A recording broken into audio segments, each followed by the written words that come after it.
We interrupt our program to bring you this important message.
Good evening, everybody. Welcome to episode 105 of Vikings Uncensored. We're back in the regular studio show this week. Of course, big thanks to our buddy Tyler Fornes for being on with us live last week. Very informative. So if you missed that episode, go back and watch it because there's a lot of good information on there. Absolutely. We fully plan on doing more live shows as we go along here, but we're back in studio this week to go over a few things. Not a lot of news this week, but we got a couple we'll hit on. Then, of course, we're going to do the edge rusher linebacker breakdown. We'll have a new viral video of the week. Again, one of our new segments, mock draft roundup later on, and whatever else we can kind of find out as we go along. So with that, we'll start with the news.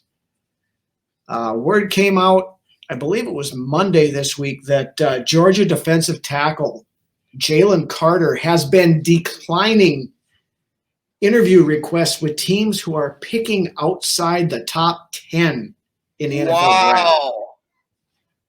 Now, is that just ego or arrogance, or what is that? Combination of both, and throwing a big old heap and pile of stupidity as far as I'm concerned. Do we have an Albert Hansworth in our hands pre-Hainsworth being shitty? Like, he was a decent tackle, but then he got that facade that made him like lazy and didn't want to do shit. So I don't know. I would be really concerned with this dude's character. Mm-hmm. Well, like our buddy Ted Glover said in our Gallerhorn group earlier this week, it's stuff like this that makes players fall outside the top 10 in the draft. Right. You start doing stuff like this, personally, I would love to see him sit in that green room all by his damn self all night long. Right. And as somebody looking at the outside looking in, that's kind of the way that he makes you feel. Mm-hmm. You know, you kind of want to see him, be humbled. Well, exactly. I mean, okay, don't want to meet with anybody outside top 10. What if somebody outside the top 10 wants to trade up into the top 10 to get you? Exactly. That's a great point. I mean, if that was me and I was GM and say we wanted to jump up from 23 into the top 10 to get him, and he's like, nah, I'd be like, well, fuck you then. Right. And I tell every other GM in the fucking league the same thing about him.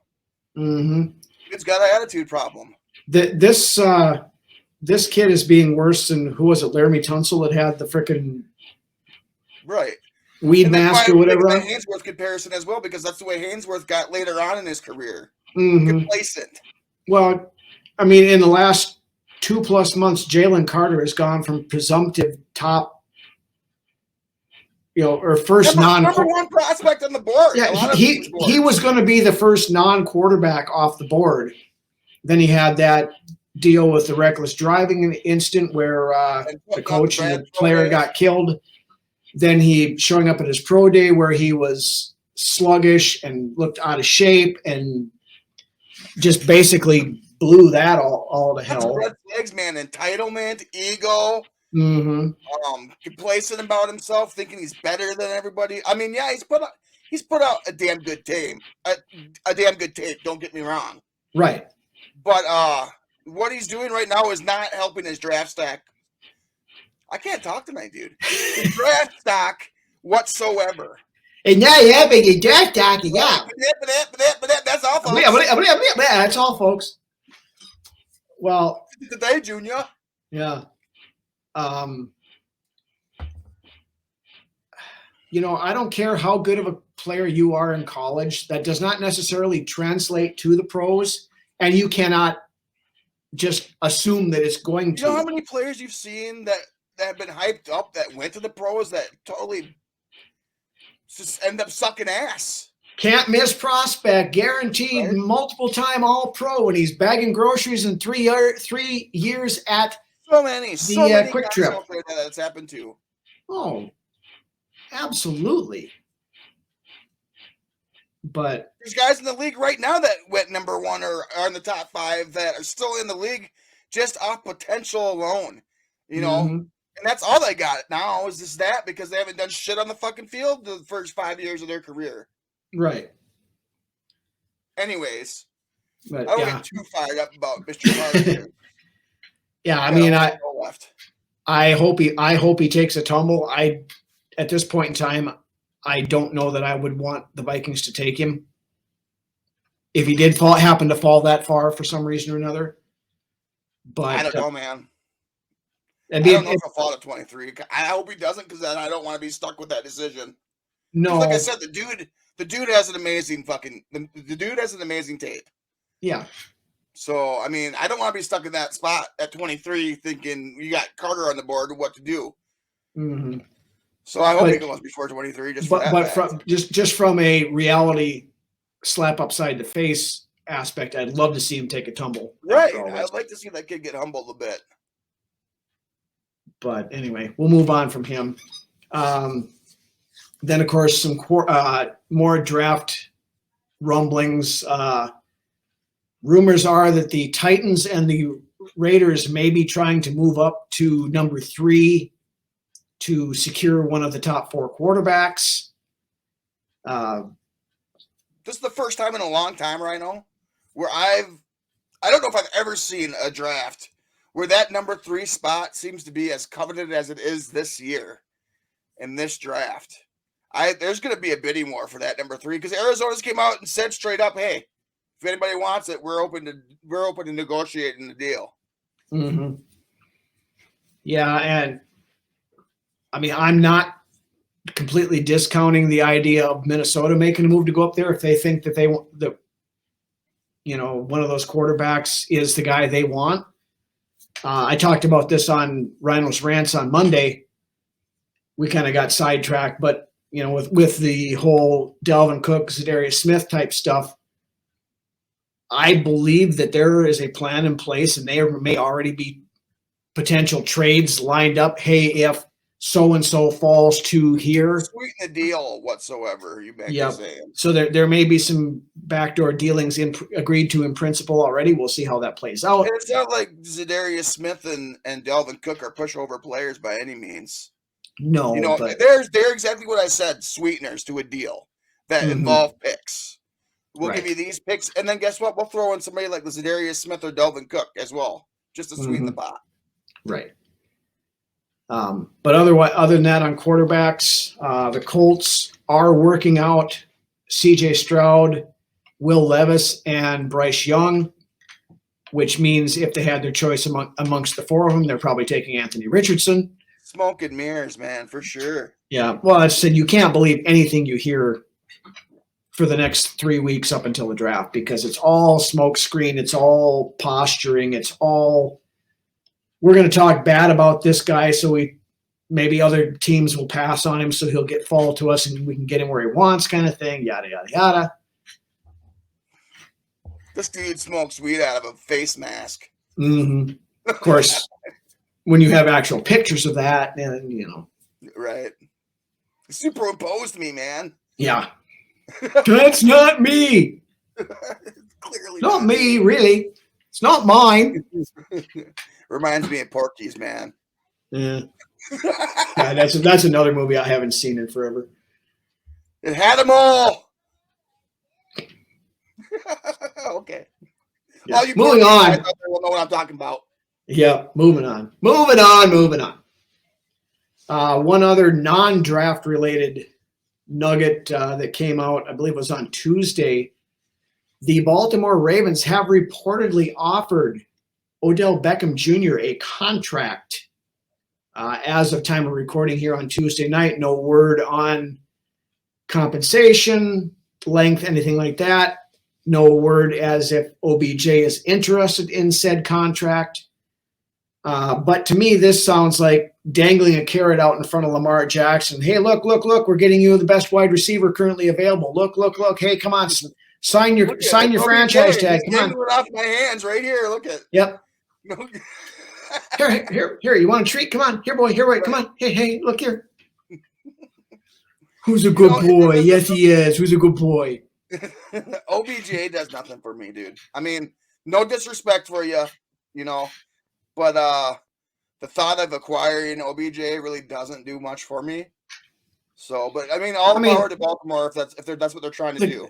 The guy was uber talented, was a hell of a player, no question, no arguments about that. But like we were talking about before, I mean, the guy's had multiple knee issues and that kind of stuff. I mean, and he's climbing up on that 30 mark. So I mean, he's a lot closer to the end of his career than he is to the start of it. We'll put it that way. Right. And you know what? Maybe he'd be a better veteran presence in the locker room, more so than what he was, back when he was in his early 20s. Very possible. He had a lot of those character concerns earlier on in his career that really, to this day, make me raise a red flag in general. Mm-hmm. So I don't know, but he would have to perform for me for it to appease me at all. Yeah, well, and that's it. It's Baltimore. It's not the Vikings, so I really don't care. It's a slow news week, and that was one of the few things. There's been talk about it though, about him coming here in the last. Yeah, but there was that buzz last year too, and there was nothing to it. Yeah. All right. Well, with that, we're going to move on to the second to last positional breakdown that we've got for this year, talking edge rushers and inside linebackers. We'll start with the edge rushers, I guess. Currently on the roster, we have Danielle Hunter, Zadarius Smith, Marcus Davenport, Patrick Jones II, DJ Wanham, Kenny Willekes, who is kind of listed in that middle between edge rusher and 3-4 defensive end, Luigi Vallon, Curtis Weaver, and Benton Whitley. Now, of course, there's some names in there that are intriguing to me. I think it's time to see what we have in Patrick Jones II. He had some time last year where I was like, wow, the dude can get to that quarterback pretty damn quick. Yeah. Well, and there was I saw on Twitter, I think it was Tuesday or whatever. I don't know if it was Jones himself that posted it, but they showed a picture of him doing a box squat. It was either 625 or 675 pounds that dude lifted. Dude, I wouldn't want him bull rushing me. No. But I mean, and he played well in limited snaps last year. The guy's got potential, and I mean, he's one of the few edge rushers we actually have. He's one of under contract for next year. Zimmer that we drafted. Mm-hmm. Well, he's about the only one from that 2021 draft. Other him and Wang Wu, and is there anybody else? Chaz Surratt's in the circus somewhere, I heard. Yeah, I don't know where the hell he went, but anyway, of course, Danielle Hunter is in search of a better contract. I was gonna say, I don't know if he won't play next year on what he's billed that plane. I don't think he will either. I mean, I'm not convinced he's here this year. As we've talked about a few times, he could definitely be a trade piece if the Vikings are planning on making a move up in the draft. Or he's 20. He's 28. Yeah, I mean 28, right? I was gonna say 27, but either way, close enough. Yeah, still in his 20s. Right, Zadarius Smith, again, like I talked about on Monday. He came out before free agency began, basically did his goodbye, thank you for everything Minnesota type stuff on his social media page. And then all of a sudden, everything has gone completely silent. Never mind. No, because he turned all of his shit back to purple and gold again. Mm-hmm. But yeah, I think Za'Darius has had the thought, that was going to be the case. But then he was told, "Hey, man, we still want you around." But I believe there's something there more than just that as well, and I think you do as well too. Yep, and that's the thing. Involving the same thing with Cook as well, like you had mentioned this week in Rhino's rants. Yep. Yeah, I think that there may be, and the team my guess personally is that they went to Za'Darius and said, "Hey, dude, we'll do what we can to get you someplace where you can get a bigger contract. We can't afford to pay you anymore right now, but if you play ball with us here, we'll try to get, something moved on draft night, something like that." Right. It's been plus we paid him that bonus, so it's like we didn't give him nothing to stick around. Right. If we were just going to cut him, we'd have been better off cutting him before he hit that guarantee. Bingo. Exactly. That's why there's something to it. That right there is what tells me there's more to this than what we know. Yeah, and I did the breakdowns as far as cuts and trades and stuff like that the other night on Monday show. So go back and check that out if you want to see the numbers and stuff. It's kind of interesting, and it leads me to believe more that there is something probably brewing.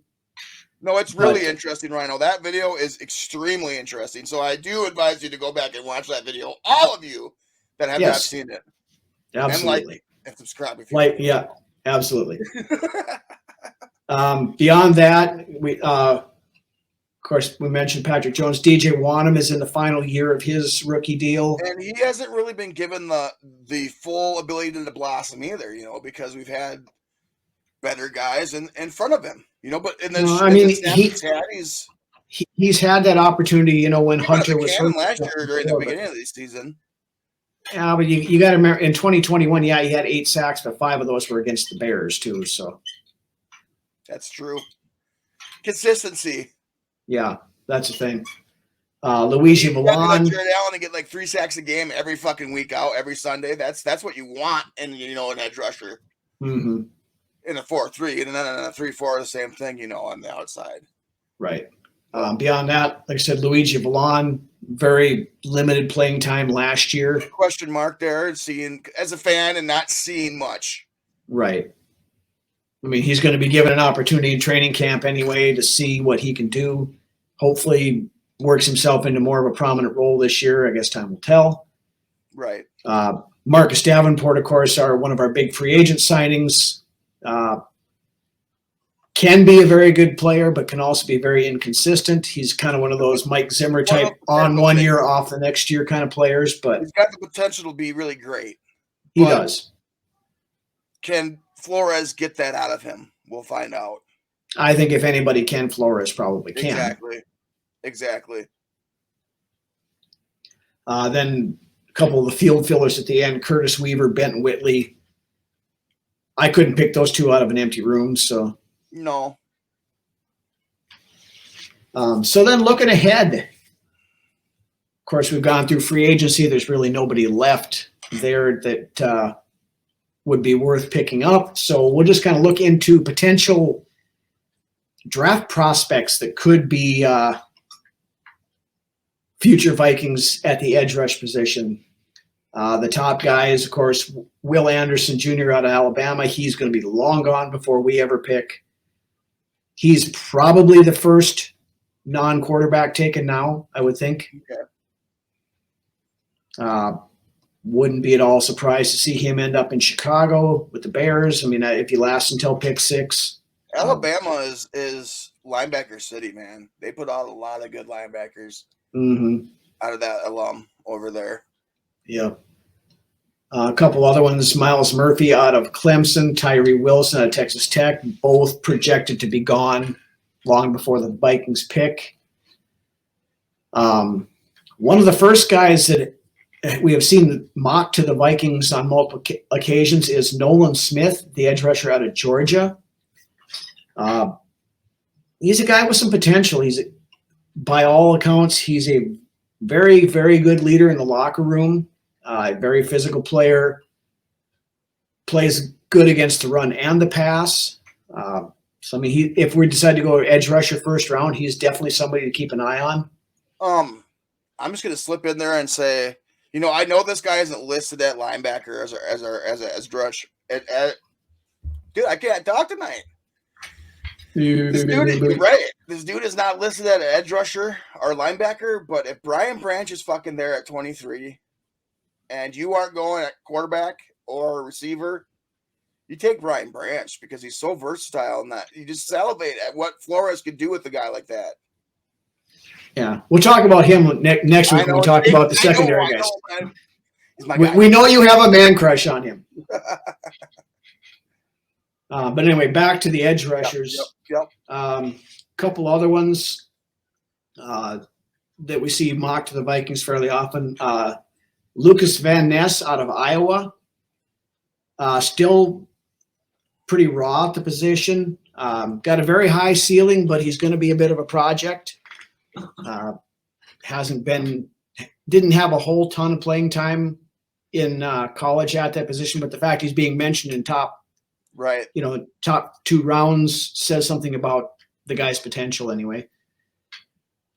Then the other one would be Keon White out of Georgia Tech. Another one, very athletic, very scheme versatile, which is something that Flores loves. But here again, he's still a bit raw too. So there isn't a ton. I mean, there's a lot of guys that have a lot of potential and high ceilings.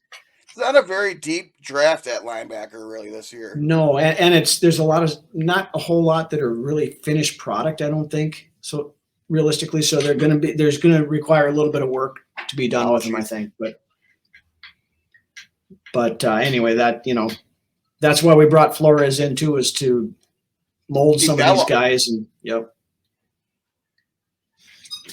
so anyway, then we'll move into some of these guys on defense. Right. All right, so with that, we'll move into the inside linebackers. Of course, we parted ways with Eric Kendricks. The only inside linebackers currently on the roster are Brian Asamoah, Jordan Hicks, Troy Dye, William Kwenku, and the recently signed Troy Reeder. Now, Reeder is somebody that O'Connell has some familiarity with. He played in Los Angeles with the Rams, and then last year actually played with the Chargers. Decent player, not I don't know, kind of at linebacker. Kind of, yeah. That's probably not a bad comparison. I think he's a good depth guy that can get you some snaps, but I don't know that you want to rely on him to be our starter. I mean, right now, I'm guessing that it's going to be Asamoah and Hicks as the starters. I'm expecting big things out of Asamoah. Just seeing what he did and the speed that guy's got. Just the way he plays the game, what I seen out of him last season.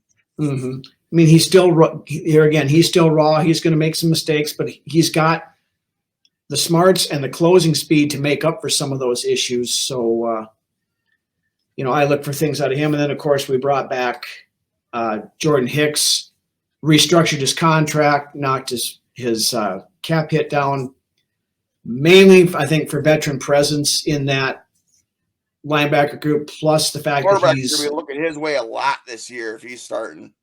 Yeah, but when it comes down to nickel packages and stuff, he's likely the guy that's going to go out. Yeah. And in run packages, I mean, Jordan Hicks was, I believe, he's an amazing run stopper. Yes, he was like the third best linebacker in run stopping last year in the NFL, according to Pro Football Focus. So there's reasons. Also game plan around his deficiencies as well, with safety help, coming down or whatever, or instead of pinning, Hicks on a route, have a safety take that guy out of the game. Yeah, so. And I mean, Hicks has some decent pass rush ability too. We saw that a few times last year, in the few times that Donatell finally decided he was going to blitz somebody. I look for a lot more. Team this year that gets ran. Mm-hmm. I think so. And I believe it's going to be night and day. I really do. But anyway, again, since there's really not anybody left on the free agency market worth talking about, we'll move on to some potential draft prospects. The top inside or off-ball linebacker, whatever you want to call him, is Trenton Simpson out of Clemson. Here again, very scheme versatile, athletic, good instincts on pass protection. I'm going to guess he's not around here by 23. He's probably the first linebacker off the board. He might be there, though. Linebackers. Yeah, I mean, linebackers are iffy. You got to be, at a linebacker position, you got to be like superstar caliber to get drafted high in the first round. Right. Then a guy that we have seen mocked to Minnesota a few times, Drew Sanders out of Arkansas. Here again, another guy that's high on potential but needs some work. He's very good as a pass rusher. But against the run, he needs some work there. You know what? And it's easier to work on your ability to stop the rush than what it is to work on your ability to stop the pass. Yeah. In my opinion.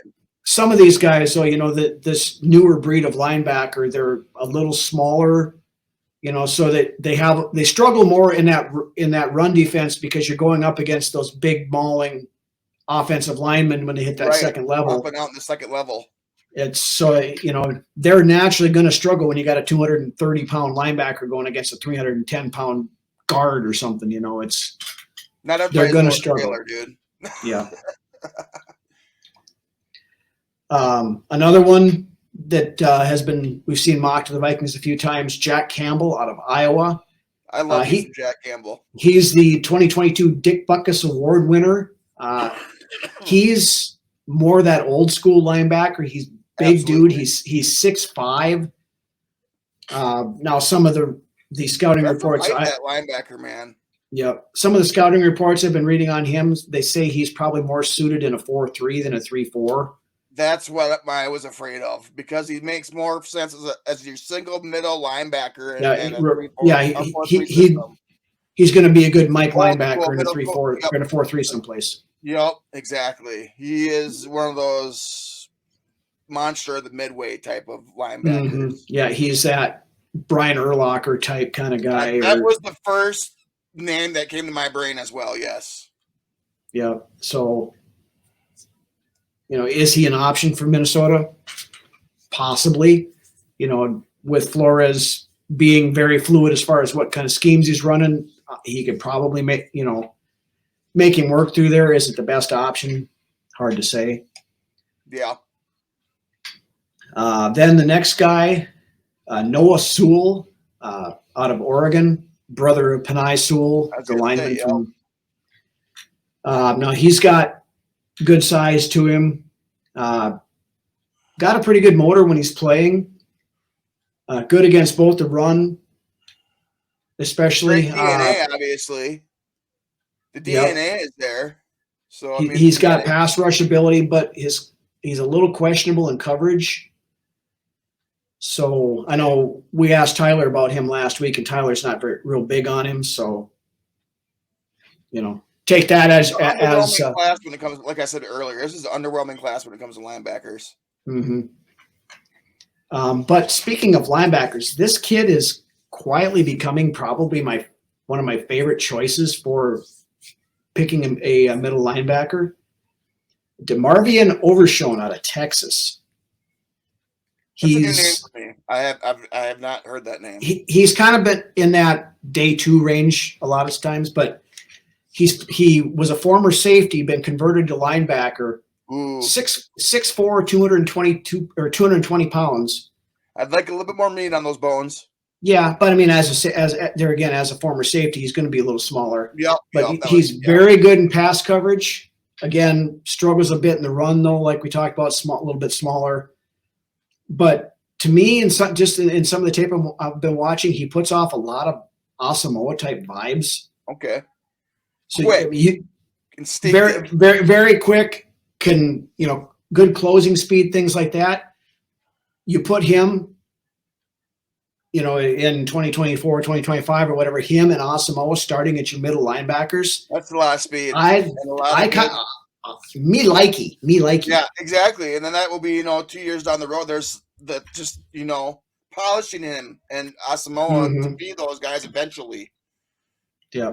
But I'm gonna make a call here. Keep Overshown on your watch list for a potential 3rd, 4th round pick for Minnesota, because I think he is going to be somebody that the Vikings are going to like the way he plays, and I think somebody who could very well be a target for him. I'll have to watch some tape on the kid.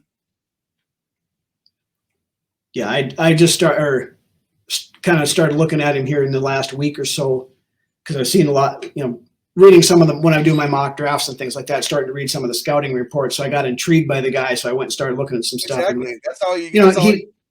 He's got deficiencies in his game, just like a lot of these kids do. But everybody has deficiencies in their game for the most part coming out of the college level. Yep. And here, with him, it's kind of a thing like what they did with Asamoah last year. You set him behind, the starters and let him learn and work his way into the lineup. 16, 17 come around, you start popping them in there for longer periods of time. Mm-hmm.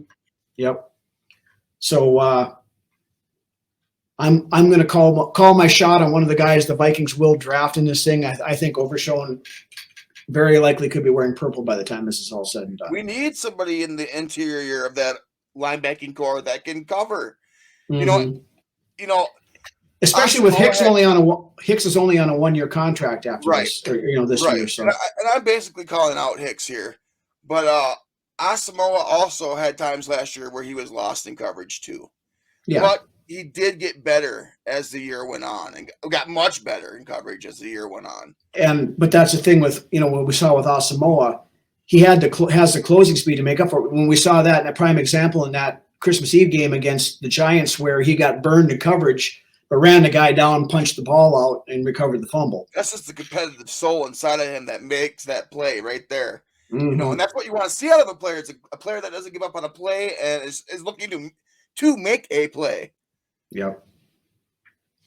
So, anything else you want to talk about linebackers before we move on? Oh, and like I said, that with the town, what's his name? Who? Your guy. Oh, Demarion Overshown. Yeah, Overshown. You said he was good in pass coverage. Like I said, I believe it's a lot easier to make a linebacker more proficient in the rush than what it is to make him more proficient in the pass game.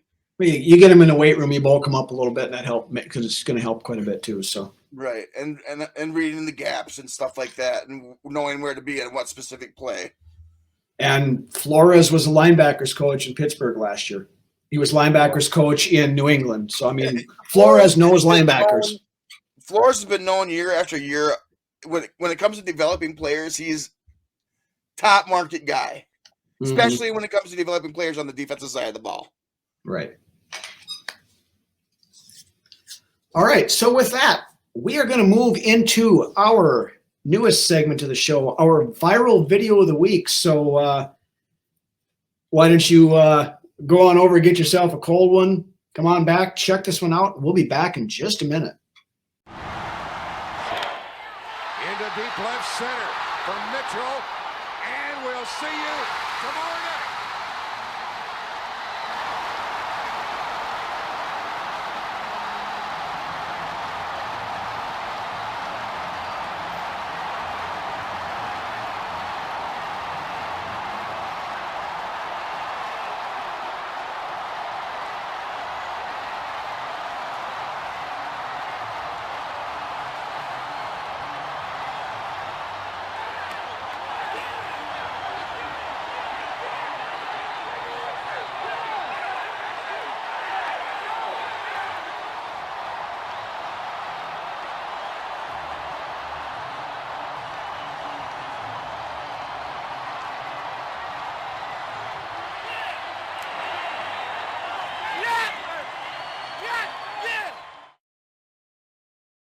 All right, we are back. And as we are getting closer and closer to the 2023 NFL Draft, again, this week, we're going to take another look and see who the experts are mocking to the Vikings in this week's edition of the Mock Draft Roundup. Keep rolling, rolling, rolling, though the strings are swollen. Keep them doggies rolling, right. All right, so now we will do our little fancy-dancy magic of StreamYard. 2000. Yep. All right, looking at the players that this week were mocked to Minnesota. Again, we look more at the reputable mock drafters. We don't go off of Billy Bob's mock draft 17.3 or anything like that. Mock draft Billy Bob from down in Arkansas. Yeah. Carl Gerbschmidt's Packathon draft or whatever from Tom Harry's draft. Right. But anyway, starting off this week, Lance's draft crush, Yes. Brian Branch, the safety out of Alabama, mocked to us by the 33rd team staff mock. True gadget guy on defense. Mhm. True gadget guy on defense. Can put him anywhere and he's gonna succeed. Yeah, and I said, they list him as a safety, but he's played a lot of slot corner. You go in that 3 safety Big set, nickel. I mean, very scheme versatile. Somebody that here again, Flores loves those versatile guys. 3 safety sets are going to be the next big thing in this league, in my opinion. Yeah. Then moving on to the next one, we kind of went away from the cornerbacks a couple of weeks ago, the last one of these roundups we did, but now it seems like they're kind of making a comeback again this week. So apparently the flavor is back. But Keely Ringo, cornerback out of Georgia, mocked to us by Damian Parsons of the Draft Network. I like the next guy better, I think. Yeah, he's been falling down the boards quite a bit. I've seen a lot of mock drafts where he's not going till the second round now. Ringo? No, Joey Porter. Okay. So we're on the same page. Yeah. So if I had to choose between the two, I'd rather have Porter Jr. just, based on pedigree alone. Yeah, and like I said, he was mocked to us by Sam Farmer of the LA Times.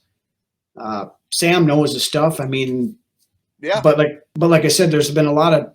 I noticed that this week, especially, there was a lot of mock drafts I was looking at where Porter wasn't even in the first round anymore. I wonder if there's anything to that.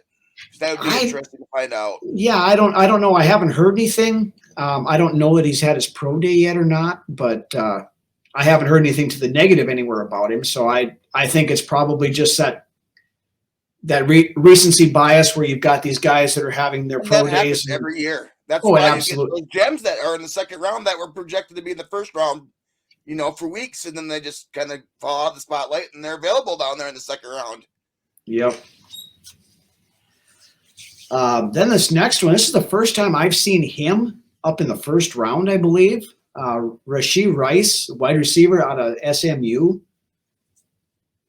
I don't know that he's a guy I would take in the first round.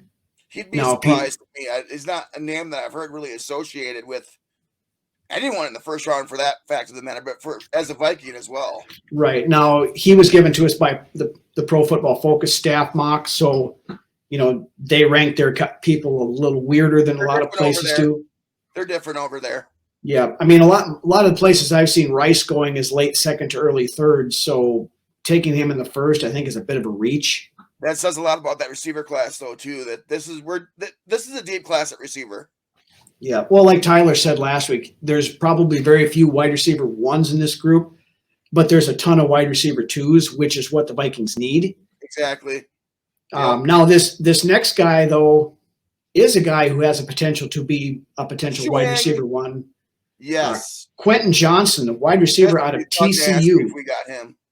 This guy, he's the consensus best receiver. Yeah, I mean, Tyler has him as his third best player in the entire draft. Right. Now, he's probably on the top of my list as far as wide receivers go. I would not be sad if we went with Johnson at that 20. No, I would not at all either. I would make me excited about what we could do with those bad boys on the outside. Yeah, him and Jefferson on the outside. Yeah, that would be all right. I could handle that. I can't wait to give Alexander his again this coming season. I can't wait for Jefferson to have his revenge game against Alexander. I'm still pissed. I'm still pissed right now. Oh, I know. But Johnson was drafted mocked to us by Thor Nystrom over at Fantasy Pros, and also the Tankathon staff mock. Now here's the next guy. We kind of talked about him earlier on when we were doing linebacker talk. Drew Sanders, the linebacker out of Arkansas. Linebacker University. Yeah, Charlie Campbell from Walter Football, and also Lance Zierlein from NFL Network mocked him to us. Now Zierlein had us trading back to 27 with Buffalo and picking up Sanders there. That'd be all right. Because I think, if I remember right in that mock, I think Buffalo went up and got Bijan Robinson at 23. So, well, if you're trading back, that means you're getting picks. Right. So, or a hell of a good player. Mm-hmm. Now the interesting stuff here again. The next guy on the list, Will Levis, quarterback out of Kentucky, who I have now seen mocked anywhere from third to I haven't seen him fall past us, I don't think, in very many drafts. But his stock has taken a couple punches, though, that's for sure. Mm-hmm. And there's some red flags there. I mean, I question him a little, some of the stuff with him. The guy's got a freaking howitzer for an arm, but at times he tends to rely on that too much. I don't know. And the thing is he's not appreciated enough for his escapability of getting out of the pocket and making plays outside of the pocket as well. Mm-hmm. He's a hard number 2 for me in my quarterback rankings, as far as the ones that are outside of Stroud and Young. I got Richardson, and then I got Levis right behind them. So if we end up with Levis, I'm not going to be sad. Granted, I would much rather go with Richardson. As would I. But there's been so much commotion over Levis about his character, which is what concerns me the most. But that can be worked on. Well, and how much of that is real and how much of it is smoke too, you don't know at this time of year. I would rather have his character be like that than have it be known for doing stupid shit. You know what I mean? Yeah. You're not going to have to worry about him going out and causing trouble, basically, is what I'm saying. Yeah, I mean, as long as you don't have he's just arrogant and humble. Arrogant and humble. What the fuck? that makes no sense whatsoever. Arrogant, humble, happy, sad. Right. Short, fat, tall, skinny guy. He's confident in himself, and he's betting on himself and his talent. And I've heard people say, "Well, that makes him Josh Rosen or whatever." Well, not necessarily, because if he comes out and proves, as long as he can. As long as he's teachable and things like that, and he's not a Johnny Manziel or a Josh Rosen or somebody like that. The one thing I love about Will Levis is that quick release. That is just he's got the quickest release in this draft, in my opinion.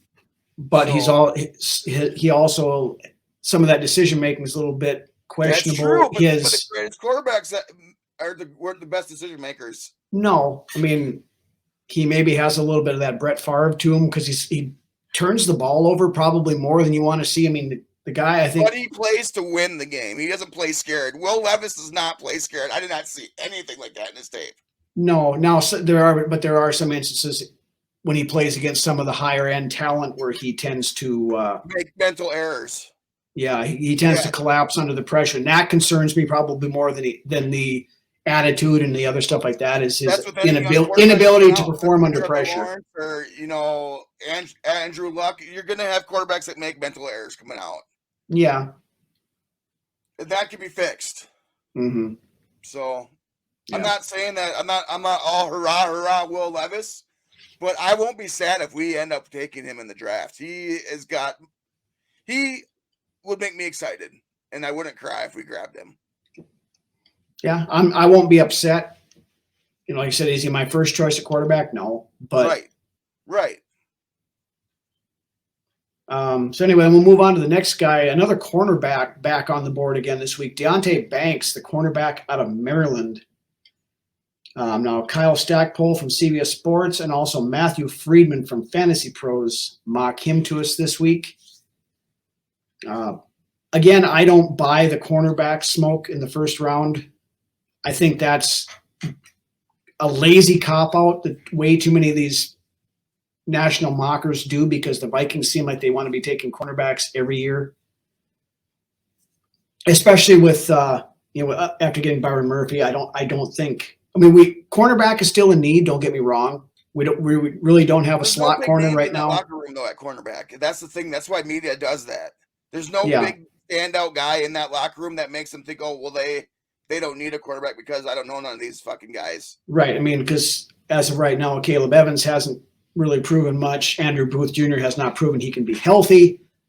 And then everybody else in there's just you're like, who are those guys? Right.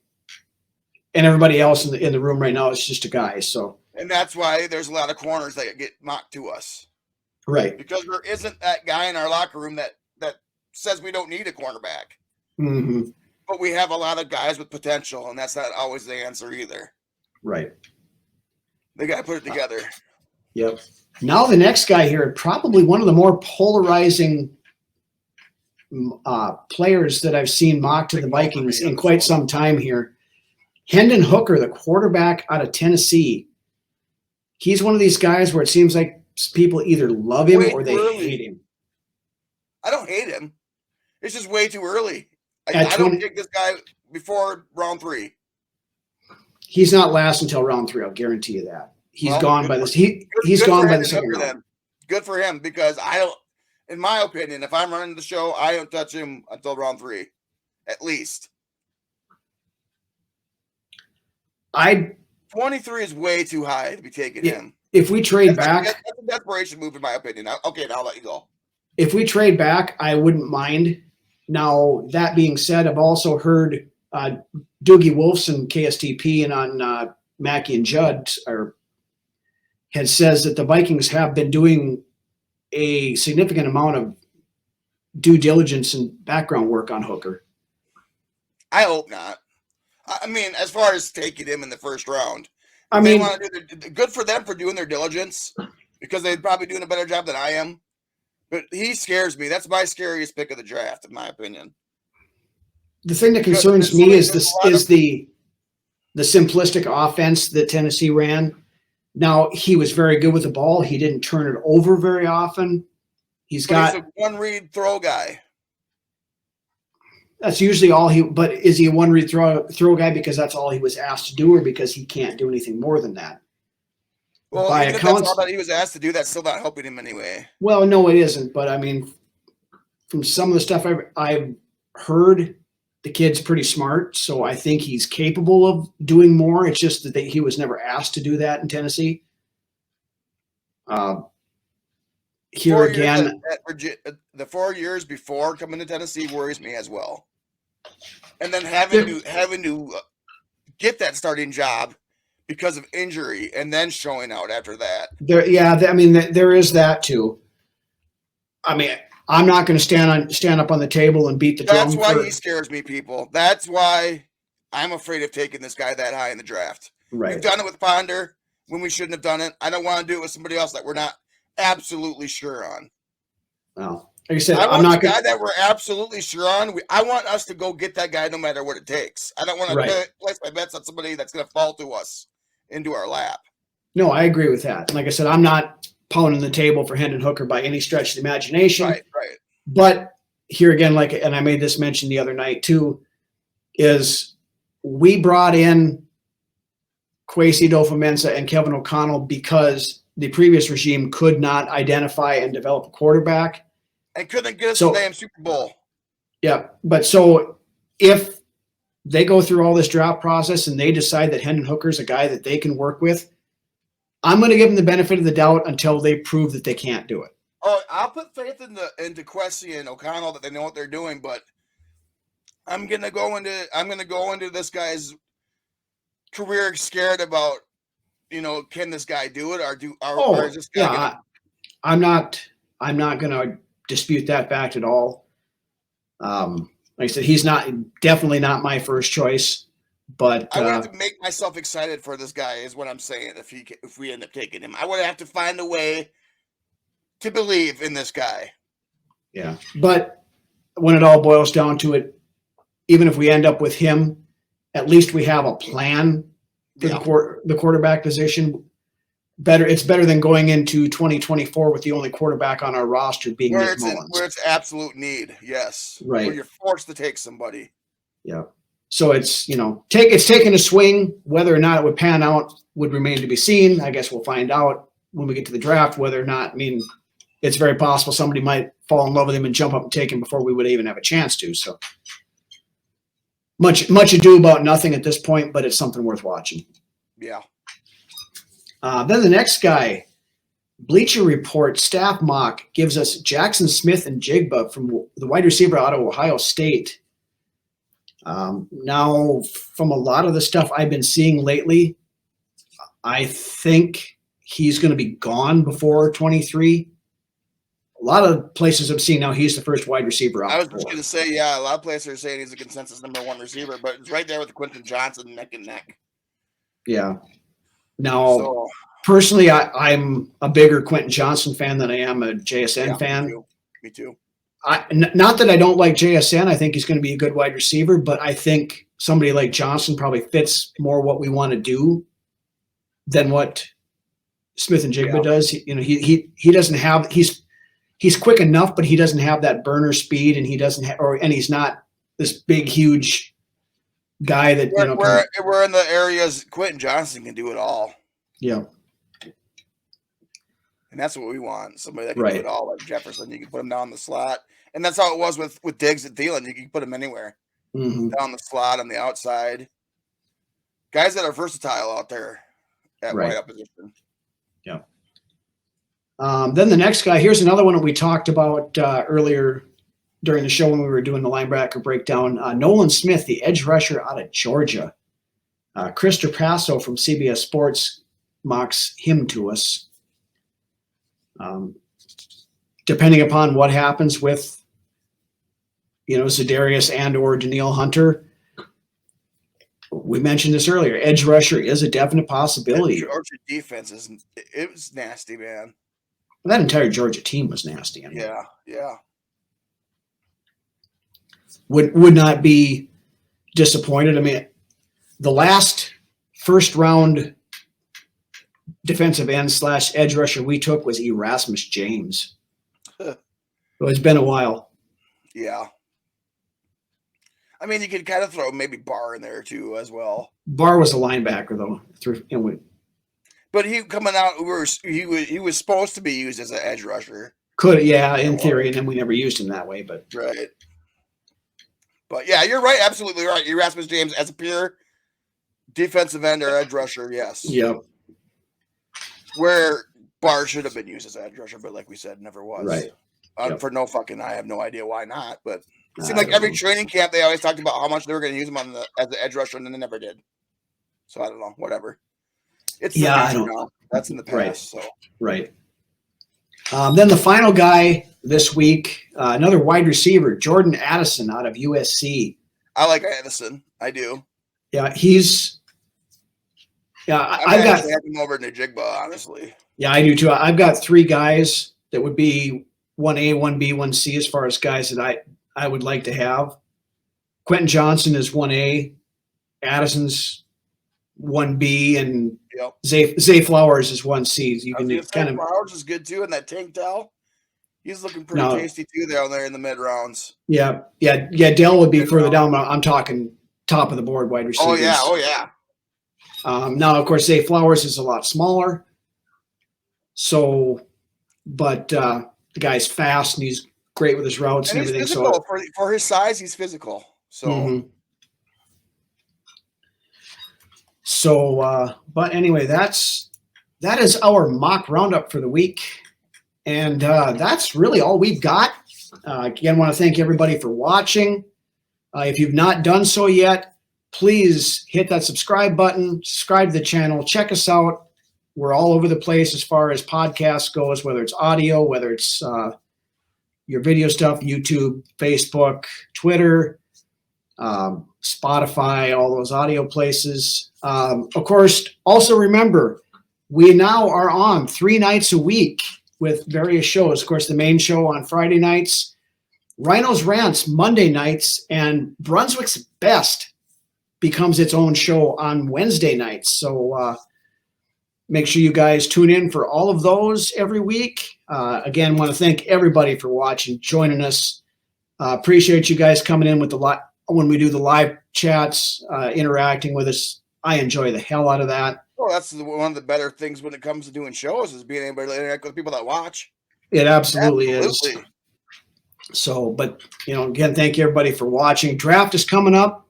We're going to have a couple more shows here before the draft, and working on a few things, see if we can get some more stuff in here for you. But with that, why don't you take us out of here, Lance?